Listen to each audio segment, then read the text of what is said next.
You've been taught that money is a reward for hard work. You've been told that if you follow the rules, keep your head down, and wait your turn, wealth will eventually find you.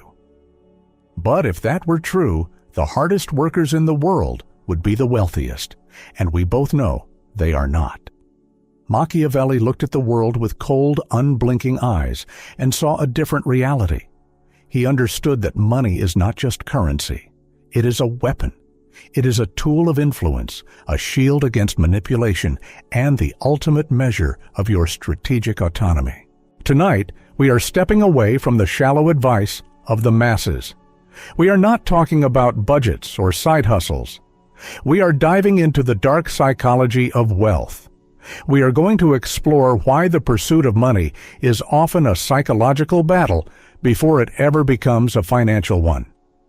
You will learn why being good is often the greatest barrier to being rich, and how to adopt the cold, calculated mindset of the Florentine master to ensure that you never have to beg for a place at the table again. Think about your relationship with money. For most, it is a relationship of fear. Fear of not having enough, fear of losing what they have, fear of what others will think if they seek more.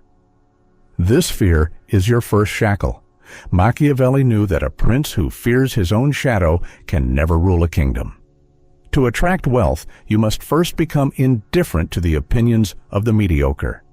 You must stop seeing money as a need and start seeing it as leverage. In the next few minutes, I will break down the hidden laws of the Machiavellian elite. You will discover why your niceness is being weaponized against you in the marketplace. You will understand the concept of financial invisibility, why showing your wealth is often the fastest way to lose your power.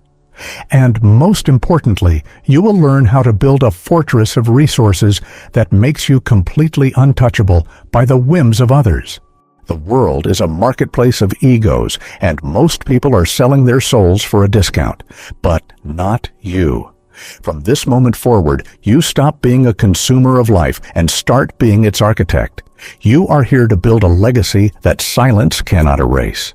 Before we unlock the first lesson of the Machiavellian mind, I want you to claim your intent.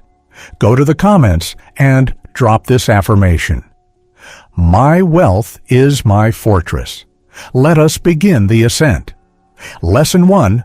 The ruthless efficiency of value. Machiavelli once said that it is better to be feared than loved if you cannot be both. In the world of money, this translates to a simple truth. It is better to be needed than to be liked. If people like you, they will give you a smile. If people need you, they will give you their resources. Most people spend their lives trying to be likable in their careers and businesses. They are pleasant, they are helpful, they are team players, and yet they are the first to be replaced. True power players don't seek to be liked, they seek to be irreplaceable. They find the one thing that others cannot do, or the one problem that others are too afraid to solve, and they own it. They create a monopoly of value. When you own the solution, you own the person with the problem. This is the dark heart of wealth. It flows toward those who control the necessities of others. Stop asking how you can be better. Start asking how you can be essential. Lesson 2. The mirage of transparency and the power of hidden wealth. Machiavelli once taught that a prince must be a fox to recognize traps and a lion to frighten wolves. In the dark psychology of money, the trap is visibility. We live in an era of digital vanity, where everyone feels the need to broadcast their success, to show their luxury, and to prove their worth through consumption. But for the true power player, transparency is a weakness. To show your hand is to invite the world to ruin it. The masses spend their money to look rich, but the Machiavellian elite builds their wealth to be powerful. There is a profound danger in letting the world see exactly how much you have. When you are visible, you are a target. You attract the envy of the weak, the greed of the predatory, and the scrutiny of those who wish to control you. Think about the people who truly run the world. You rarely see them on reality shows. You rarely see them flaunting their bank accounts on social media. They operate in the shadows of private equity and silent partnerships. They understand that money is most effective when it is invisible. By hiding your resources, you maintain the element of surprise. You keep your competitors guessing. You allow people to underestimate you, and underestimation is the greatest gift a strategist can receive. When people think you have less than you do, they become careless. They lower their guard. They treat you as a subordinate or an equal, while you are quietly buying the ground beneath their feet. Wealth is not a costume to be worn. It is a fortress to be occupied. Lesson 3. The debt of dependency. Machiavelli understood that the strongest bond between people is not love or loyalty, it is necessity. If you want to master the dark psychology of money, you must learn how to use your resources to create a web of dependency. Most people use their money to buy things. The powerful use their money to buy obligations. Every time you solve a problem for someone that they cannot solve themselves, you have placed an invisible shackle on them.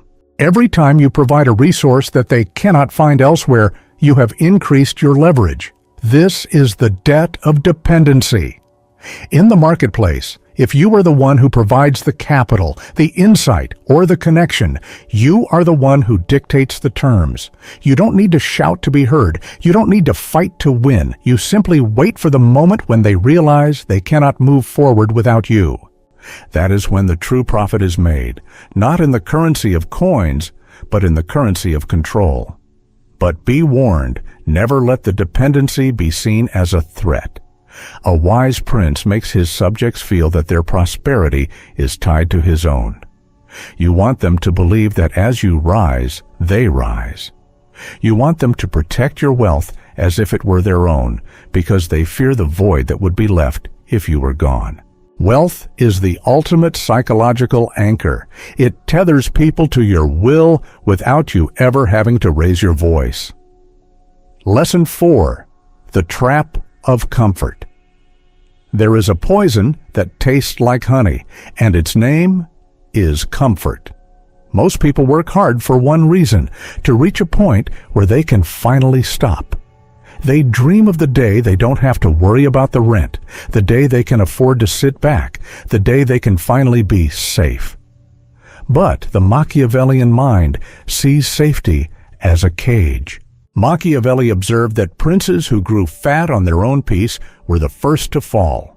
When you are comfortable, your senses dull. You stop watching for the shadows. You stop anticipating the moves of your enemies. You become reactive instead of active. In the pursuit of money, comfort is the graveyard of ambition. If you have enough to be satisfied, you have already lost the power to be formidable. Look at the history of the truly powerful. They never retired. They never stopped searching for the next lever to pull, the next resource to acquire, the next kingdom to influence. They didn't do it because they needed more money. They did it because they needed more reach. To stay untouchable, you must cultivate a controlled hunger. Even when you have the wealth, even when you have the status, you must act as if you are still climbing. You must keep your mind sharp, your strategies cold, and your goals beyond the horizon. The moment you feel satisfied is the moment the world starts to overtake you. Do not let your bank account buy your laziness. Let it buy your freedom to strike.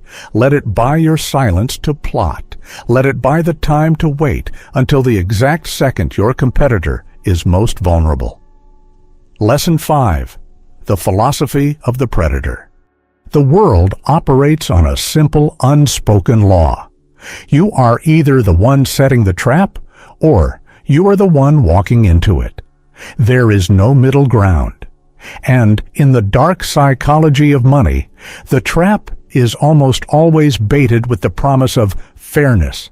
People love to talk about fairness. They talk about earning your share, playing by the rules, and being reasonable. But Machiavelli knew that fairness is a construct created by the weak to restrain the strong. If you want to build a fortress of wealth, you must look at the marketplace not as a classroom, but as a battlefield. Do not wait for permission to grow. Do not wait for someone to notice your merit. The world does not reward merit. It rewards leverage. If you want to dominate, you must stop asking for your slice of the pie and start deciding who gets to eat it all. This isn't about being a villain. It's about being an architect. It's about realizing that resources are limited, and if you are not the one gathering them, you are merely the one fueling the wealth of others. You have been conditioned to feel guilty for wanting more. They call it greed. I call it sovereignty. Because the more you have, the less you are beholden to the whims of managers, governments, or toxic people who try to manipulate your life. Wealth is not just about the money in the vault. It is about the right to say no to the world. From this moment on, stop viewing money as an expense. View it as your armor. Every dollar you keep, every resource you control, is a wall between you and the people who want to control your mind. Lesson 6. The final strike. Timing the kill. You have built your value. You have masked your intentions in a mirage of invisibility. You have created a vacuum of dependency and resisted the seductive trap of comfort. But all of this is merely preparation. Real power, the kind that changes the course of a life, rests on a single moment. The final strike. Machiavelli once said that fortune is a woman, and if you wish to keep her under, it is necessary to beat and ill-use her. In the world of wealth, fortune does not favor the patient, it favors the decisive. There is a window of opportunity in every market, in every negotiation, and in every career. It opens for a heartbeat, and if you are still thinking, it closes forever. Most people fail because they wait for the perfect moment. They wait for more data, more certainty, or more permission. But perfection is a ghost. While they are waiting, the Machiavellian player is watching. He is not looking for perfection. He is looking for vulnerability.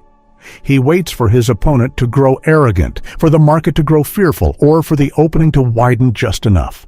And when that moment arrives, he does not nudge, he does not negotiate. He strikes with such overwhelming force that there is no possibility of a counterattack. In your pursuit of money, this means knowing when to walk away from a deal to make them chase you, or when to invest everything you have when everyone else is running for the exits. It means being the one who is calmest when the chaos is loudest. Your wealth is not built in the slow, steady climb. It is built in the sudden vertical leaps that leave everyone else wondering how you got there. Do not be afraid of the risk. Be afraid of the mediocrity that comes from playing it safe. The world is full of safe people who are struggling to pay their bills. The untouchable ones are those who mastered the art of the strike. The untouchable ones are those who mastered the art of the strike. They spent years in the shadows, building their armor, so that when the time came, they could end the game in a single move. As you close your eyes tonight, I want you to look at your life through the eyes of the master. Stop seeing yourself as a victim of the economy. Stop seeing yourself as a servant of a paycheck. You are a strategist. You are a ghost in the machine. You are the predator waiting for the window to open. Your bank account is not just a number. It is the measure of your freedom. It is the fuel for your next strike. It is the silence that allows you to walk through the world without having to explain yourself to anyone. The dark psychology of money isn't about greed. It's about sovereignty. It's about being the only one who holds the pen when the story of your life is being written.